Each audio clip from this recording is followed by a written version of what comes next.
Eh bien bonjour à tous et bienvenue sur JT World Web pour un tout nouveau JT reportage.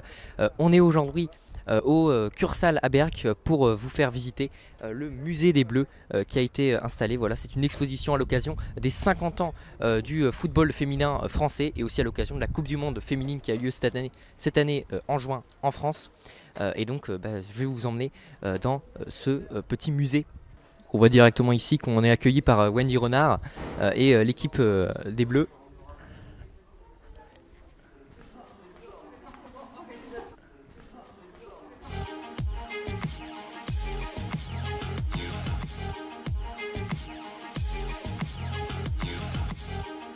Elisabeth Bourgeard-Tourneau, en charge de la promotion du football amateur au sein de la Fédération française, nous en dit plus sur ce musée des Bleus. Et il n'a échappé à personne qu'il y avait la Coupe du Monde féminine de football au mois de juin. Et donc l'idée était de faire connaître cette équipe et cette sélection à l'ensemble de la France, sachant qu'on a 50 ans d'histoire et que personne vraiment ne connaît cette histoire. On connaît l'équipe de France féminine depuis une dizaine d'années. Et là, on fait découvrir à tout le monde une cinquantaine d'années de Coupe du Monde, de championnat d'Europe, comme chez les garçons. Mais peu de gens le savaient. On fait le tour de France. On a 18 étapes du nord au sud, de l'est à l'ouest. L'idée étant d'aller au contact du grand public pour déjà en faire des supporters. Quand on connaît bien cette équipe de France, je pense qu'on est plus facilement supporter quand on sait d'où ça vient, où on va, qui a composé cette équipe dans les grandes époques. Et aujourd'hui, on a une belle équipe pour jouer cette Coupe du Monde. Elles ont des aînés, on les fait connaître. Alors ce musée, il est composé de panneaux, bien sûr, qui expliquent, de photos, mais aussi et surtout des objets personnels des joueuses. Gridjem Bock a donné son ballon d'or de la FIFA, puisqu'elle a été meilleure joueuse de la Coupe du Monde U17 en 2012.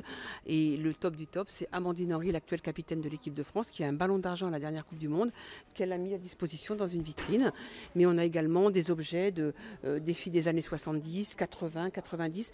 Les vitrines sont composées uniquement des objets personnels des joueuses. La réalité virtuelle, c'est vraiment l'idée, c'est d'amener les gens au cœur de l'équipe de France. On passe 3 minutes à Clairefontaine, dans le château, dans le vestiaire, sur le terrain, à table, dans tous les lieux de vie de l'équipe de France féminine.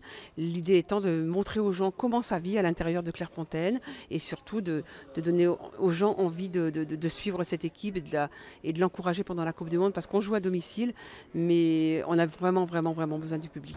Vous avez choisi Berck uniquement parce qu'il y avait les cerfs-volants en même temps, ou est-ce qu'il y a vraiment un lien avec le football féminin français ? Il y a plusieurs choses. D'abord, la région Nord-Pas-de-Calais, initialement, maintenant Hauts-de-France, est une région forte de football féminin, de développement. Elle a fourni énormément d'international au travers des âges. Depuis les années 70 jusqu'à aujourd'hui, il y a eu des très grandes joueuses qui émanent de la Ligue du Nord, comme on disait à l'époque, Nord-Pas-de-Calais, aujourd'hui Hauts-de-France. La deuxième chose, c'est qu'effectivement, on cherche à s'implanter sur des grands événements. D'abord parce que c'est difficile d'aller au contact des gens, d'aller chercher les gens. Donc là, en allant sur des événements existants, on essaye d'aller capter le grand public. Et là, ici, comment faire mieux que de venir au festival à Berck, où là, ça draine du public français, mais aussi international, et d'aller vraiment dans un lieu où déjà les gens passent. Je vous rappelle que la Coupe du Monde féminine est diffusée sur TF1 et TMC du 7 juin au 7 juillet, et que la France, dès ce soir à 21 h, affrontera la Corée du Sud. Et puis n'oubliez pas le pouce bleu, le partage et l'abonnement. Et puis à bientôt sur JT World Web.